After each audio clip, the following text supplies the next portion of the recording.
Welcome to the Old Ways for the New Age podcast, where we weave the threads of traditional living into the tapestry of modern day life. I'm Hannah Forrest, a herbalist and naturopath with a deep love for plants, seasons, and the quiet rituals that shape how we live and care for ourselves. This podcast is an invitation to slow down and reconnect with the wisdom of the natural world through herbal medicine, folklore, seasonal living, ritual, astrology, and simple earth-honoring practices that can be gently folded into everyday life. I'm so glad you're here. Let's dive in.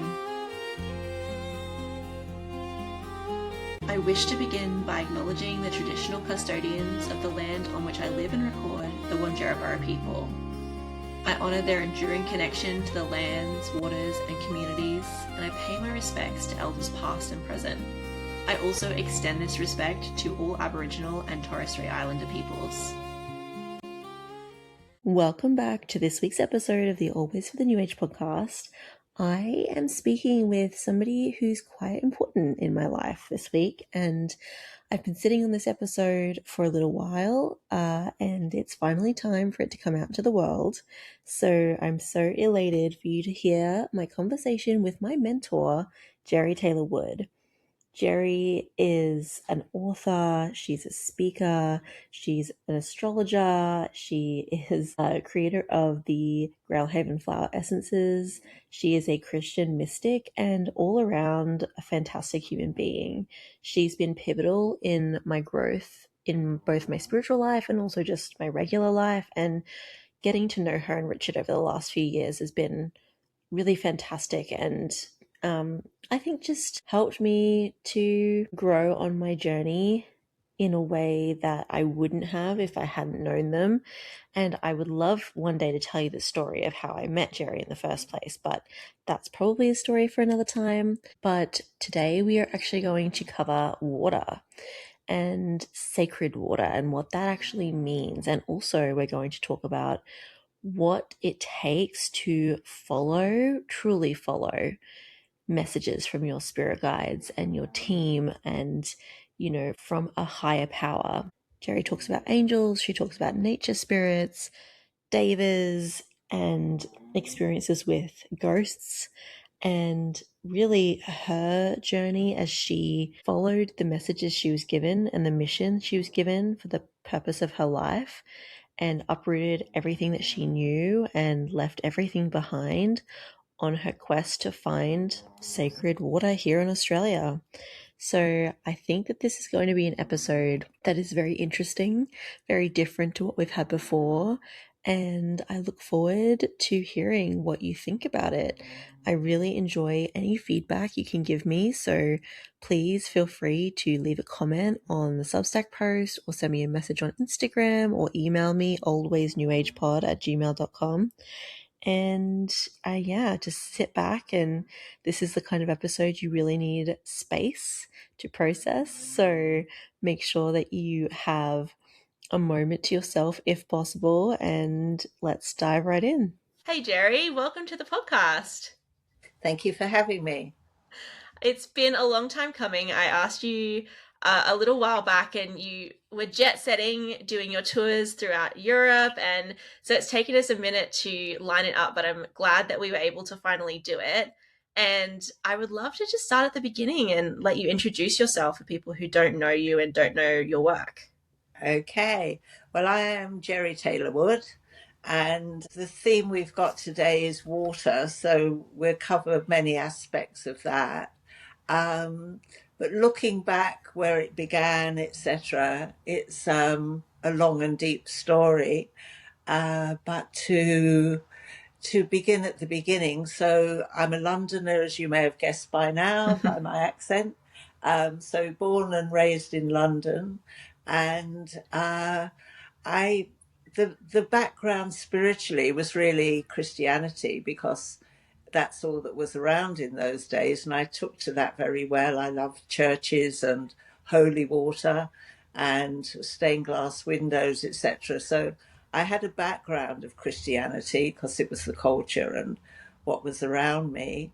But then in my 20s, I very much had a spiritual crisis in which I kind of didn't want to be here. This planet was a place where my sensitivities were not acknowledged by myself or people around me.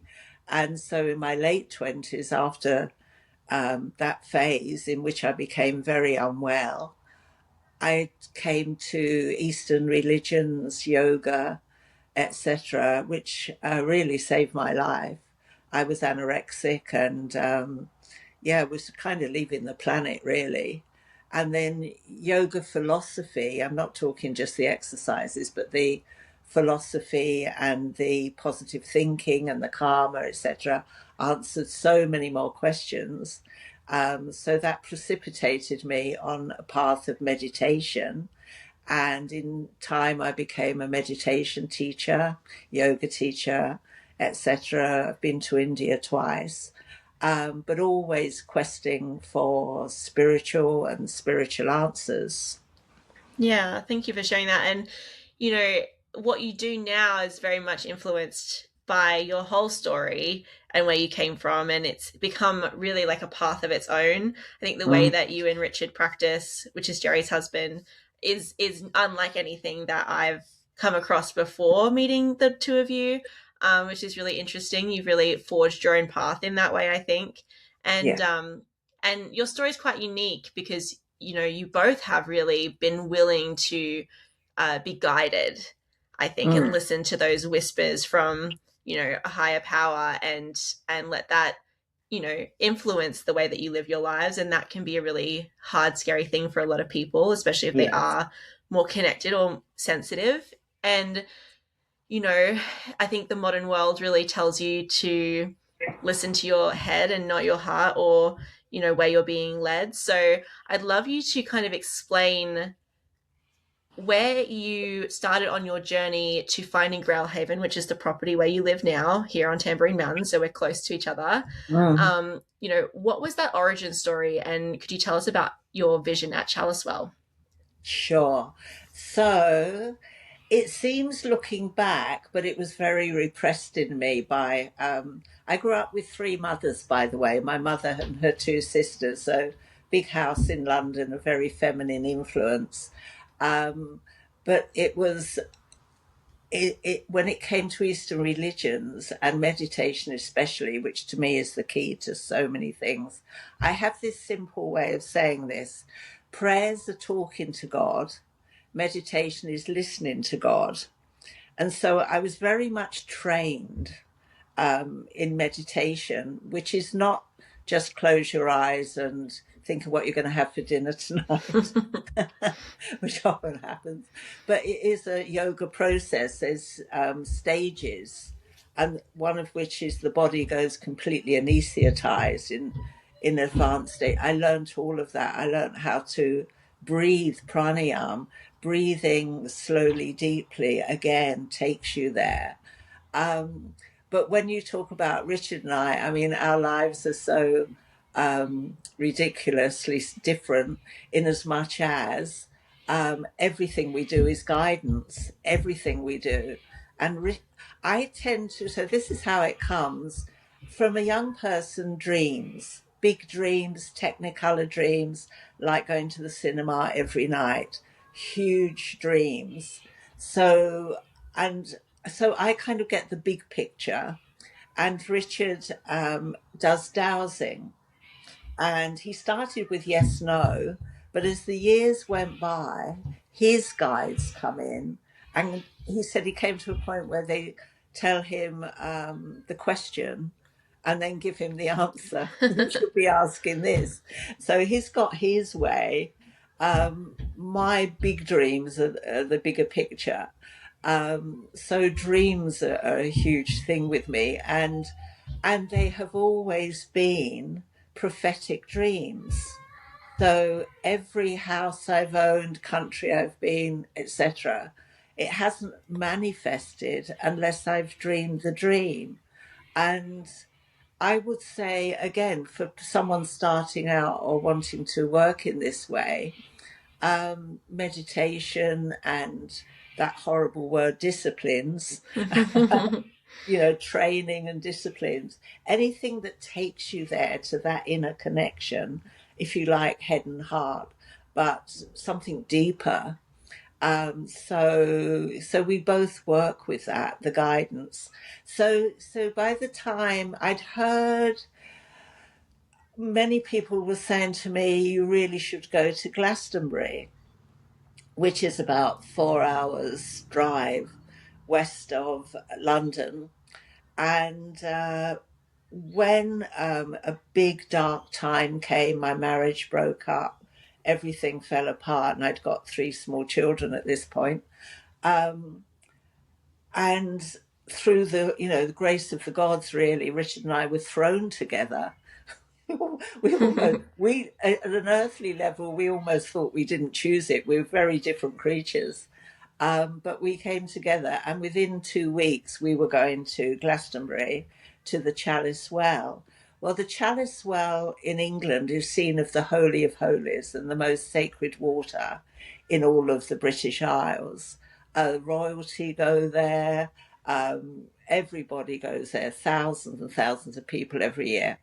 So what it's known for, for 2,000 years, is that, in a nutshell, there was the Last Supper with Christ holding a goblet, a grail cup, the essence of the story of the Last Supper. And that after the crucifixion, his uncle, Joseph Arimathea, took that cup and he wanted to hide it. It was a very dark time. The Romans were crucifying everyone. The Holy Family were being hunted down. So he went to the British Isles and needed to choose a place. And he put it down the well at Glastonbury, thereby, in quotes, imbibing the water with a holiness. And then it goes way beyond that. The water is seen as a sacred water. There's been documented healings from the time people could write, even to this current day, at this well with this water. And saints, martyrs, etc., they're all connected, St. Bridie of Ireland, etc., to having been at the Chalice Well in Glastonbury and adding to its myth and legends that go into Arthurian. I mean, King Arthur and Guinevere are buried in Glastonbury Abbey, etc. So anyway, then concerning me, it was a winter in England, 8-foot icicles hanging off the earth, hanging off the roof. It was just the coldest weather. And I got sick and I wasn't getting well. Well, the clues in the title, well. And I said to Richard, in the depth of this virus or whatever it was, I'm not going to get well. It was going on for weeks unless I go to a well. And it was a really deep instinctive impulse in me. I've got to go to a well. So in this dark and gloomy winter, we drove to stay at the Chalice Well, and I was really not at all well. And we were met by the guardians there, and they'd changed the room that we normally had. We'd go at Easter once a year for probably about 5 years before the big life-changing vision happened. So I'm standing there and it's getting late. We've had a long drive. And I go to the well, and through a lion's head sculpture, the water spouts out. So I took some water, I drank it, I put it round my temples, etc., and went to bed that night feeling pretty awful. And we'd been put in a room that was actually the place where the Christian mystic Wesley Tudor Pole had his room years before, a man now deceased. So, Gerry, you haven't got that room. You've got this room tonight. We've got other people staying. So this is the retreat house at the Chalice Well, Glastonbury. So went to bed that night and then started waking up in the middle of the night. And as you do, I sort of turned over, looked into the room, and there was a man standing there. And to take a slight retrospective sidestep, it could have been a burglar. I mean, in as much as he was solid and he was real, except, and I've had a few visions now, from the waist down their legs and feet, they don't seem to be earthed. So what surrounded him and filled the room was a very deep, rich blue light. So I turned over and I'm absolutely ill with flu and everything. And it was like, oh, no, not now. And I turned away and he'd called me and he called me Daughter of the Well, but I didn't register it. And I just turned away, fell in a deep sleep. When I turned over again, it was still night time. But this time, instead of the middle of the room, he was Daughter of the Well, very commanding, this voice. And he said, "You're going to Australia," was his next line. You're going, I'm in England. I've no plans to go anywhere. You're going to Australia to find a unique water, a healing water. When the time is right, get it to the people. And then the blue light faded and he faded. Um, and I recognized him because I'd been going to the Chalice Well. You know, it's a special retreat place, so once a year for a few years. And there's a photograph of Tudor Pole as you go into the Chalice Well. So there's a big story around him, but basically he bought the Chalice Well property in about the 1900s, 10, 20, something like that, and then made it, went back in, he went to war. He was a medium, or what we would call today a channeler, very deeply spiritual, had lots of arguments with Christianity, but still very deeply spiritual, very in touch with angels, amazing books by him. And he had told me, I'm going to Australia. And, you know, so in the ensuing time, I had to sell the house. And I always say sell the kids. But one out of three decided to come with me at the time. Um, and, you know, it was looking at a whole new life in Australia. And so, what was it like when you received that message? Obviously, it wasn't an overnight thing, but what was the journey like following that call? What did that feel like for you and for Richard, I suppose? Yes, so challenging, you will say. I mean, I was bemused by it. It wasn't the first time I'd seen a spiritual being, a spirit being. That's gone on all my life and to this day. But this was outstanding. This was a whole, if you like, mission ahead. And when the time was right. So we were in a time in England, late 80s, early 90s, when houses weren't selling. It was quite a dark time, a difficult time. Our house sold in 5 minutes, and when nobody else's was. And we had to, you know, say to Australia House that we wanted to go to Australia. Well, I was about 44 years old and Richard's younger than me, but you know, there's timing and all the rest of it. So you can't apply and say, I've had a vision, I've been told to go to Australia. You should try So one time. Someone should try that. they're quite strict about these things. But luckily, as it's a male world, all the male thing of, you know, profession and all the rest of it, qualifications, Richard had them all. And he's taken this person with a vision with him. So I just have to say about my husband, he's so absolutely in love with me from day one that there wasn't a question of him not going with me.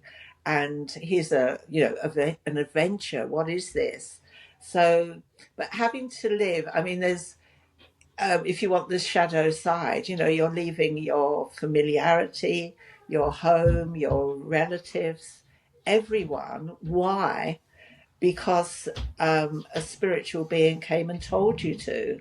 And I have had people stand in front of me and say, well, you know, I get guidance, I get things, but I wouldn't have done it, you know, leaving family. And my answer is, if an angel tells you to, I'm afraid you do it. You know, there was no question in me. All my energy, psychic tension, everything from that moment on was geared to getting here. So we arrived here, and I only knew in the dreams what to be doing. So, to cut a long story short, for 3 years we were in quite the wrong place. We were in Sydney, and for 3 years, I'm meditating, I'm waiting for messages, I'm waiting for signs, nothing, nothing, nothing. But in dreams, I'm above this property on Tambourine Mountain. So eventually, Richard's pushing me, like, we've been here 3 years. And I'm saying to people, where is there a holy well, a sacred water? And they're saying, well, there's a bore and there's a billabong. There's nothing like what I've been told. Um, so one day in despair, I said to Richard, I've got it wrong, because when I have these dreams and I'm over this place, the green is so emerald green of the trees and the sky is like azure blue. I said, I think it's that I've died and gone to heaven. It's like a paradise place. And and so we thought we'd go back to Chalicewell and live around there. And we were actually asked to go and run Chalicewell. The people doing that, the guardians, were leaving. But all my meditations were saying, you don't go backwards, you go forwards. So started questing and looking for signs of this place. And you were working with an agent too, weren't you, at the time, to try to find the right property? Yeah, and that was so bizarre because they took me to Binnaburra, which is the next mountain, and showed me a well covered in jasmine, a classic sort of well, pretty little house. And you would have thought that, the agent said, this is it, absolutely what you're describing. And I started feeling really sick and unwell. And it was a big no. I was really being told no. And then at the end of the day, he said, well, there's another one on Tambourine Mountain. And as we drove towards the top of Tambourine Mountain, Richard started clutching his heart and going, oh my God, oh my God. And he said later, he said, the feeling like falling in love. He said, the closer we got to the house, he said, I felt like I was falling in love. He said, my heart was going to burst. That was him. And then I walked in the gate and saw what I'd been dreaming, came in dreams for the last 3 years, the trees, the sky up here, the most beautiful garden. Um, and so it hit me. I looked like a stunned mullet. I was just, gobsmacked. It was literally what I'd pre-seen in dreams. So, in other words, both of us, and he's talking to the agent, he's looking across to me, sort of holding his heart. And the agent said to us both, would you like to see inside of the house? And we both went, no. So, and we only had a finite amount of money, a mortgage, a deposit from money from the sale in England, and it came to $10 within what we could buy if they dropped the price. And they were Welsh, and I'm half Welsh, and they dropped the price, and it all just came together miraculously, really. Mm. And so we arrived, and then it was like, what are we supposed to do? We were not business people. So that was the arrival. It's interesting. I do think when the right place comes up at the right time, it does all drop into place. And like that's happened for me.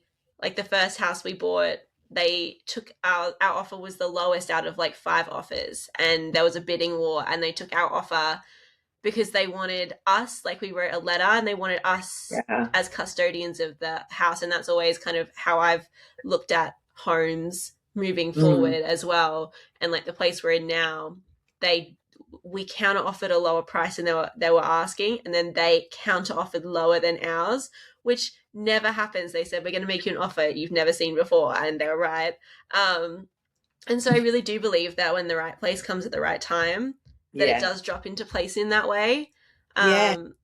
And so obviously you found the place, and Grailhaven doesn't have a traditional well in the sense that you're talking about the Binnaburra property happening, right? Like Yeah. it's a little bit different. So you pump it up. It doesn't have like that big stone Mm. well type of a thing. Yeah. So, but you felt that it was right. And so could you tell us more about Grailhaven, what it is, the property, the way the gardens Yeah. are laid out? I'd Yeah. love to talk about Right. that. Okay. So so after we arrived, we didn't know what we were doing. When you get guidance and angels and that, they don't fill in the small print. So we didn't come to do a water business, but we came to do something with the water. So it's let me go back then. So Judith Wright owned this property back in time, and she was here for some years. Judith Wright being one of Australia's most known poets and authors. And she sold to Dot Perry, and Dot Perry was a theosophist, so like a mystical Christian. And she was the one who they used to have furfies, they used to have horses bringing water in big metal drums, and the next thing you could do was put in a bore. So there's a big story around that, but basically, she spiritually, like psychically, chose a place where there were two crossing springs, gushing water, but you had to go down about 70 feet to pull it through the two springs that are crossing springs. And there's a lot of like feng shui and even magical powers about two springs running contrary. So then the water we draw up, it's been tested by many people, sometimes more as an interest, but also professionals and people testing the water. And it's got the vibration in it of many crystals. It's a crystalline water, and they've picked up many, including amethyst, clear and smoky crystal, venturine, jasper, which is what the mountain has. And if you can imagine Tambury Mountain, it's full of caves and caverns, and the water's being forced up through a trail, and comes to just under our property where we pull it up the last few feet. But I think what was really important to say was when we first got here, many unique experiences happened. I don't know if you could call them miracles or whatever, but a lady had burnt her hand, and the minute she put the water on, all the scars disappeared. People's blood pressure came down. People have come from, I can't say that this is the water, but they've come from serious places with cancer and unwell. And even just logically and on statistics, etc., water is the essence of our body. The planet is mostly water. To be drinking a very pure water, it is most important. And while we were away, a Japanese girl took our water to Japan, and Dr. Emoto sent back a glowing report. He said it's the only clean water in Australia that is unique, and it made a crystal. Fundamentally, one molecule had to make a crystal, and he's done this with Lourdes water in France and all around the planet. And there tends to be a little bit of a X factor with these crystals that shows something about the place that it represents. For instance, in Lourdes, the crystal looks like Mother Mary with a child in her hand, and the Grailhaven one looks like it's made of rainforest leaves from a tree. So quite unique. So we had these things happening. People would come back and say, my health's improved, this and that. But I want to just stop there. Can I just read from, we've got a book about the story of the water, because it's, what about domestic water? So what makes water a sacred water? So 7 aspects of a holy well. I'll just go through quickly. Certainly. 1, a pure and untainted source of water deep within the earth. is the first principle. 2, crystals and stones in the earth, caverns and underground springs that it's coming from, the source.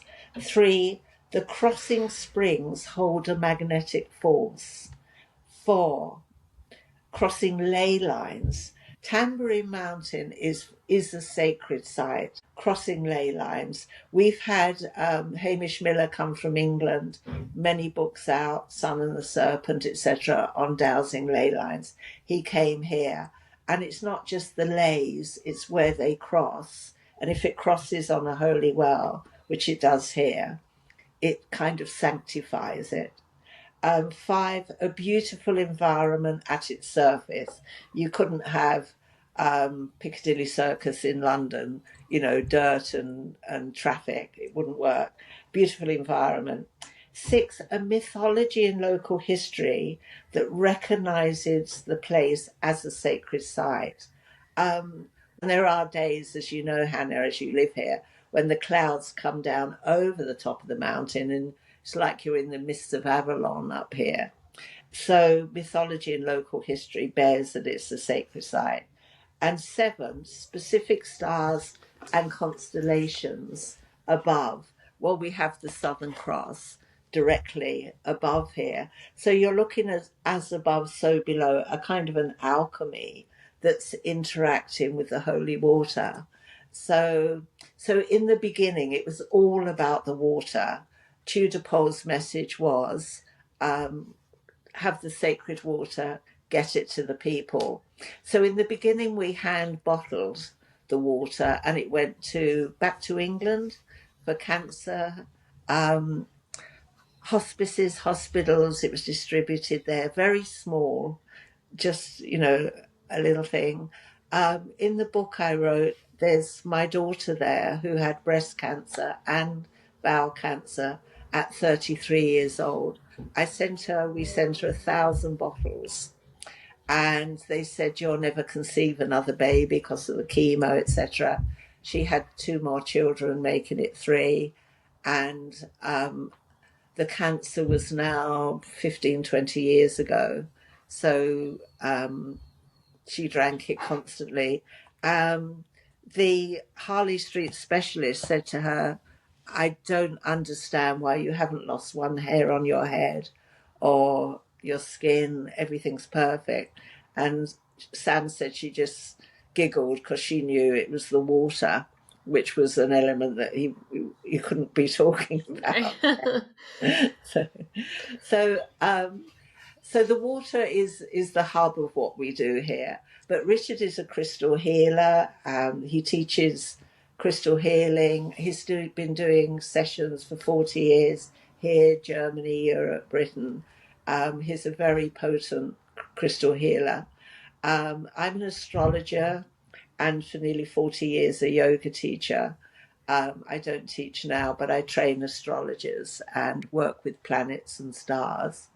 And so what we do now at Grailhaven, people are coming for the water 2 or 3 times a week, Christmas and holidays more times. But we had to, if a healing is truly a healing, it is something that doesn't take the time that nature takes, it's instant. And we've had 3 recent ones where one was a pain in kidneys that lasted 10 years. She started drinking the water, and on the day 1, the kidney pain went overnight, has not returned. Another one with a lung condition, and again, overnight, the 3 years of a lung condition, it just vanished into the mist. So Tudor Pole was really telling us it's a healing, a holy, a holistic water, which you can put into flower essences, which we have here at Grailhaven, herbal medicine, anything, gives it another element to raise its vibration higher on the Richter scale, if you like, and bring that up to a healing modality. And could you tell us a little bit about, because the property is obviously beautiful, and I've spent a fair bit of time there, but the gardens are laid out in like order of the chakras. Like you have Yes. chakra spaces within the garden, and you have had experiences with nature spirits in the garden, with Yeah, Pan. I have indeed. So with the chakras, uh, the next thing that came up as a very big thing was a whole night with Archangel Michael, who is about bigger than a house, and his feet go into the ground. Archangels are a lot bigger than angels, I've come to learn. The night, that's a big story, but that night led to 30 years of going to the Michael ley lines of Britain and across Europe, basically from Western Ireland to Jerusalem and everything in between. A separate story, really. But one learns that a sacred site has to be laid out to the chakras. So we have a 1 acre property, and Chalice Well has a 1 acre property, absolutely eclipsing Chalice Well in Glastonbury. And they call it the Sacred Acre. And I would call it the same. The minute you come in the gates, you come in at the crown chakra, and there's a shrine there to Archangel Michael, and the well is also there. But if you go right down the back of the property, it's wild and free in a rainforest, and it's the base chakra. And then coming through the garden, every chakra is represented. We haven't imposed um, anything on the land. The land speaks for itself, and then we've enhanced it, perhaps with a flower bed or a statue or a fountain. So, from the base chakra right through the garden, it is a healing garden. We've always invited people who are in despair, mental, physical illness, to spend time in the garden, to meditate in the garden. And when I put on my workshops, I like it not to be all information, a balance between learning and experiencing. Like Hannah, I'm a Capricorn, we're earth sign. It's not all in the head, it's to be felt and experienced. So we have workshops on making flower essences in the garden. So this is the flower essence book, and it's very much on the lines of Edward Bach and the Bach flower essences. In fact, at times when I was typing, it was when I looked at the words and the phrases, seemed to be very old English, like of his time.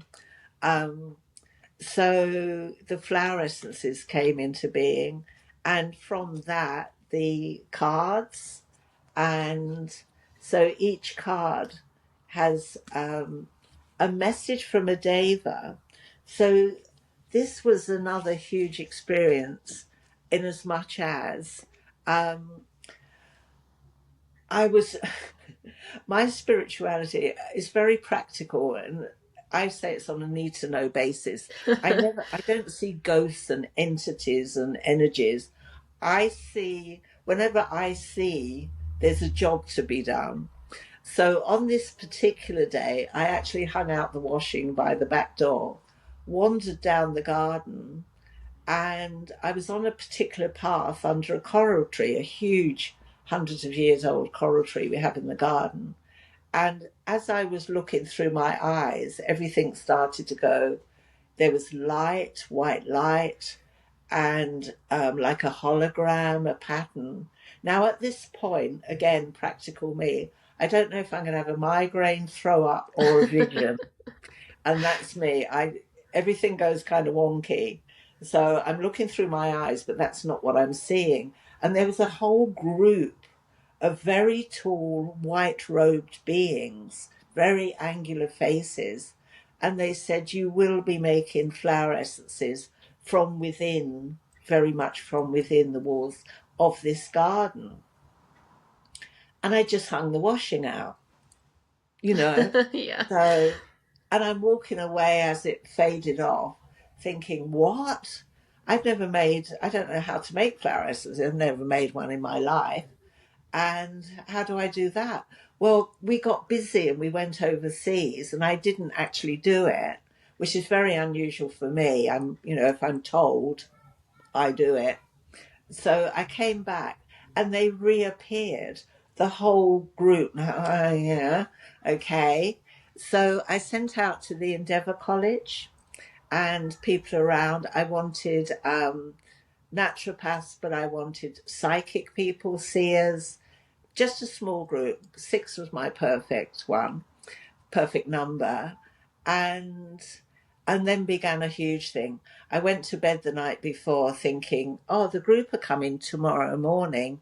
I wonder, out of hundreds and hundreds of plants in the garden, what I'll be making. But I just tell you this story, but there's a story for every single plant and flower in the garden. I went to bed that night, and in the night, I opened my eyes, and it was a huge etheric red rose, and it was like shot with light and turning, and it filled the whole room and melded away the walls of the room, a red rose. And if I closed my eyes, it was in here. If I opened my eyes, it was out there. And I woke up in the morning and thought, we're going to do the red rose essence. So my other superpower is building altars. So before the group came, I love building altars. From 6 years old, I've had an altar by the bed, fire, water, earth, and air, everything there, candles, etc.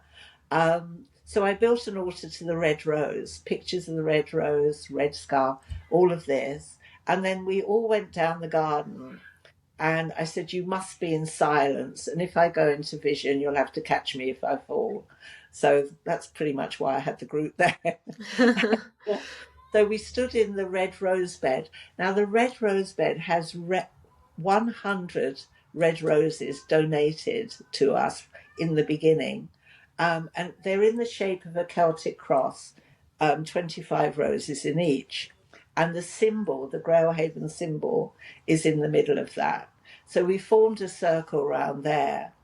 And I closed my eyes, and then it all happened. So what appeared was the most majestic, huge red rose deva. Deva meaning in Sanskrit spirit being, who again, very, very tall, and just like a fairy tale princess, angel. And then she communicated to me what the red rose was for. And it was the most stunning vision. When I suppose when anyone has a vision, there's all sorts of things going on. You feel like you're out of the body, you can't speak. My eyes are up in my head, the heart's going 100 miles an hour. The body does not like you being out of the body, I've come to understand. So it opened up into this huge vision with all the qualities of the red rose. And this was followed by a whole year of seeing the plant spirits or nature devas, nature spirits. And that was the first 33 Grailhaven essences. And then 2 years later, 5 higher octave ones came in as well.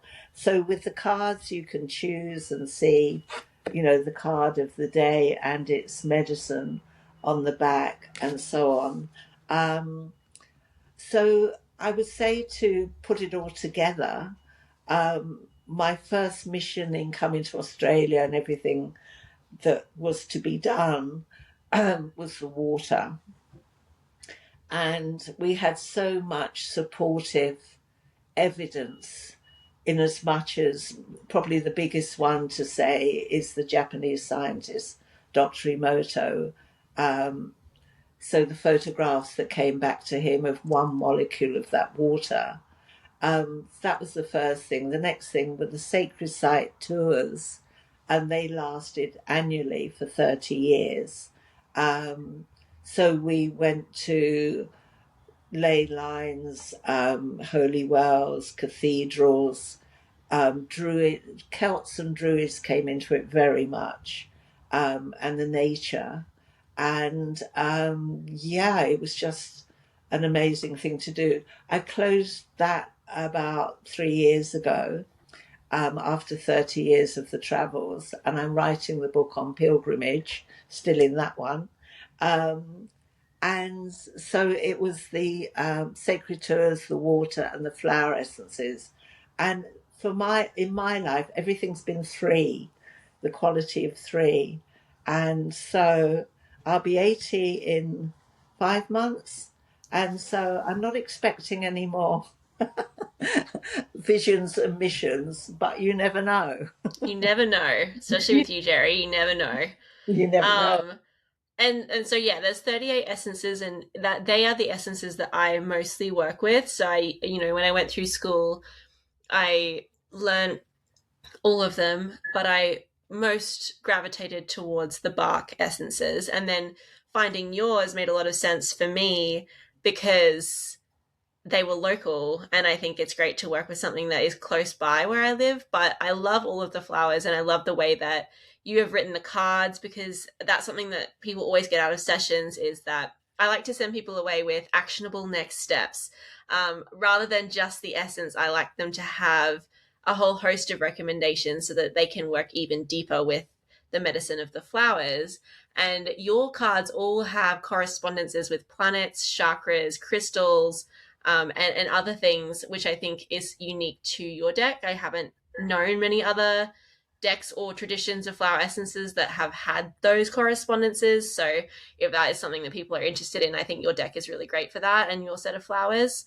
And people can access that on your website as well. They can adopt some flower essences and begin working with them. Yeah. And I would love you to just speak a little bit more about the healing water with your pilgrimages, because you have water you've collected from so many different places. And so I'd love to know a little bit more about kind of, obviously, you've run through what kind of constitutes a sacred water. But were there any highlights for you, if you could pull out one or two from your years of travels with water experiences? Okay. So let me say that if a healing needs to be profound, if there's deep work to do, I blend Lourdes water from France, Chalice Well water from the British Isles, and Grail Haven water. If you put those three together, I think you can overcome so many things. Those are the most potent. So I have taken people to Lourdes in France 8 years, different years, but 8 times. And let me say a little bit about Lourdes. Oh my God. It's in the Pyrenees in France, and you come to the town, and there's a mighty river that runs through. And then behind it, there's the whole story of Saint Bernadette of Lourdes. On the face of the earth, and especially in these troubling and trying days, I'd find it hard to say that there's any other place like Lourdes. From the moment you're there, there's something happening. And what I do when I have the group with me is on the first night at 9 o'clock, there's a procession. So 6 million people go here every year from all around the world. And 9 o'clock at night, you have a candle, and you're walking White Rose Gardens, and it's nighttime. And over the speakers comes Ave Maria and chants to different countries, etc. So there's music, there's prayer, and a wide avenue in the shape of a rosary, and you're in the procession. So night one, I get the people to be in there, and the Pyrenees are all around you, and you're in this valley, in this bowl, and everyone's so kind and beautiful and willing. And this is the whole vibe of the entire town. It's like you've stepped into a place where everyone loves everyone. The Italian pizza restaurants, they'll find a place for you. You can sit on the edge of the river with geranium pots everywhere. Everyone's kind, polite. It's unusual. It's a whole vibration there. Because 365 nights a year, they are singing the Ave Maria, the Lord's Prayer, etc. And then the second night, we go up onto a terrace in the basilica and we look down and watch the procession. And then you can see that it's in the shape of beads, in the shape of the rosary. And I didn't find out the very first time I went, but I did on the second, that you can be submerged into the very cliff face, rock face, pools of water. You can go into the water and be submerged. And there are volunteers, many of which are nuns, but not always. And they help you lay back in the water and come out of the water. This is where thousands of miraculous healings, and there's books and documentations, have taken place. Literally, people, there's one particular one I know of.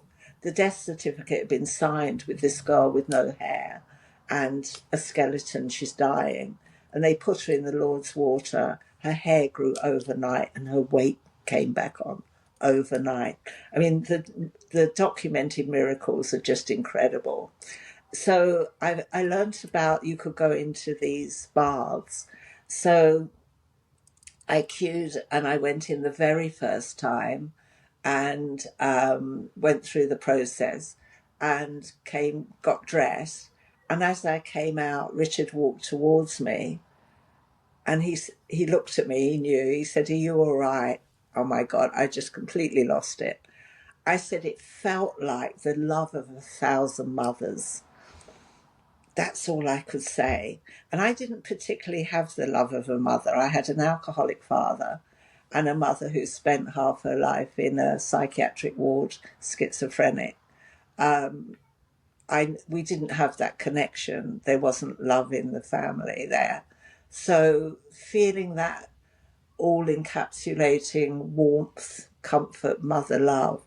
It was so strong, like what they talk about of angel presence, it was so powerful and it was life changing. It was amazing.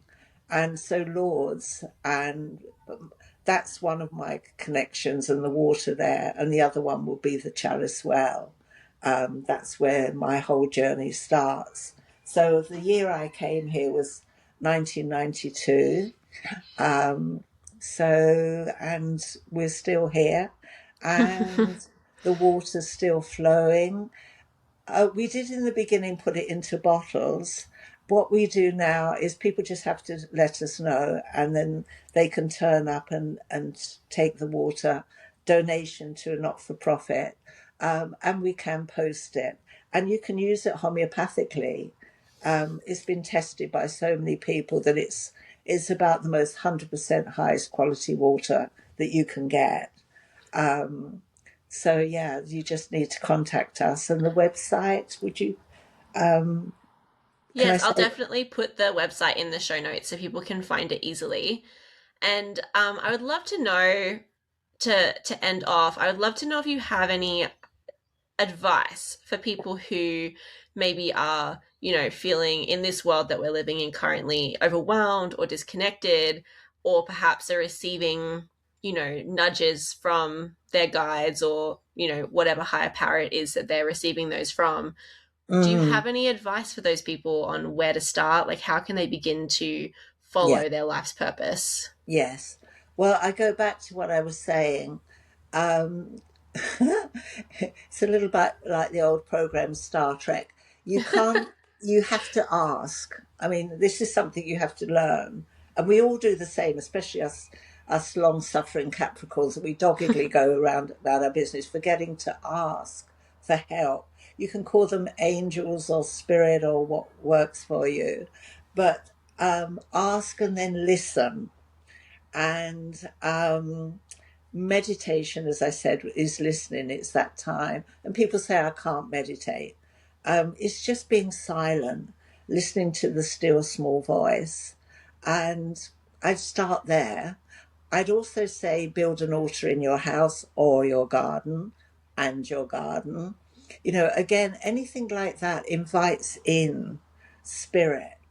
Can I mention, I saw this, this is often me, even, I did a lot of work with the Magdalene as well, and that was just like one line in a book 20 odd years ago before there was any work on the Magdalene, but more lately I'm really excited about this. A line in a book talked of angel training that was done in monasteries. And the minute I saw angel training in monasteries 500 years ago, my next line is, well, why can't we do it today? So I'm about halfway through researching, have been for about 3 months, angel training. And I'm going to put that as a module onto a course onto the website. And but I want people to come and do an angel training on a weekly basis, probably something like 7 weeks. And there'd be altar building, there'd be meditation geared to feeling presence and working on that. I've got so many stories now.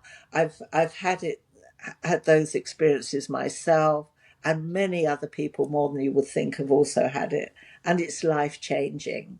And I think too, you have to be careful in be careful what you wish for.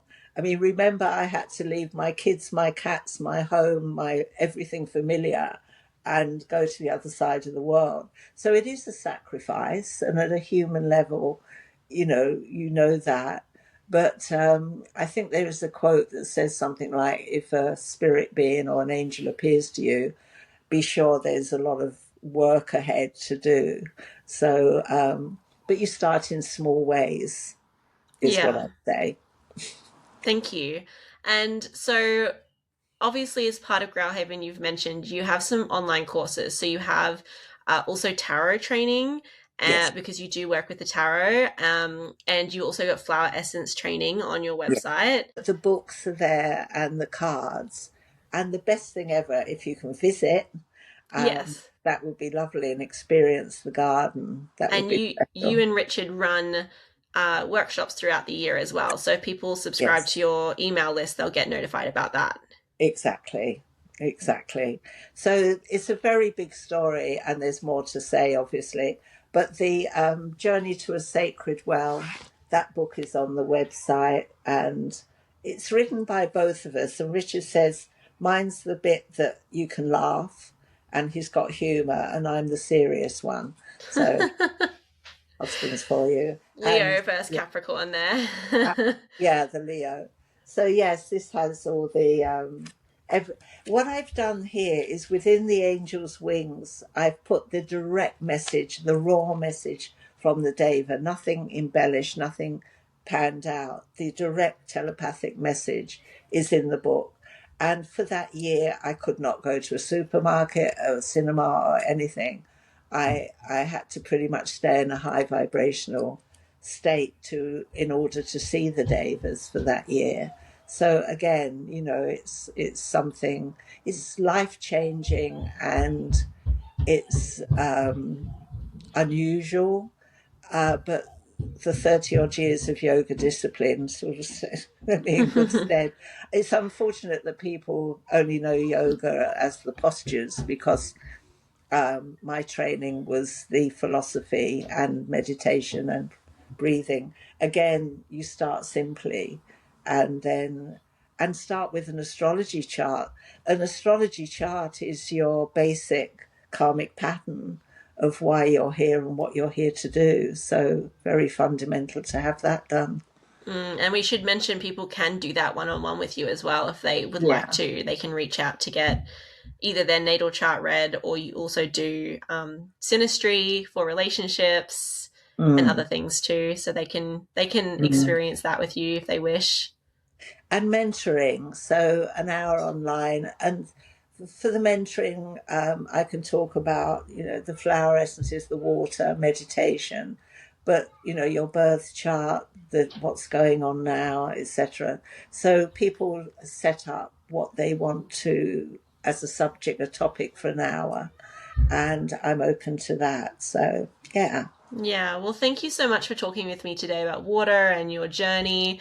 And, there are probably 16 other podcast episodes we could do on the Magdalene and the Divine Feminine and diving more into nature spirits. There's so much that you've had experience with. But I do think this is going to be so interesting for people, especially if they've never really thought about working with water before, or maybe are new to flower essences. I think this is going to be pivotal for them in their journeys. So I really appreciate your time. God willing, as we say. Thank you.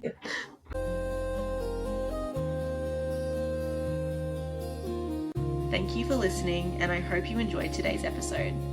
Your support means the world to me, and if you have a free moment and would like to leave a review, a comment, or a rating on your platform of choice, that would go a long way towards helping me to grow the podcast and reach more people. If you aren't already subscribed, check out my Substack newsletter. Over there, I share lots of free resources, as well as an option to join as a paid subscriber, which is another beautiful way you can support my work. May what you've heard today guide you in living a little more slowly and a little more connected.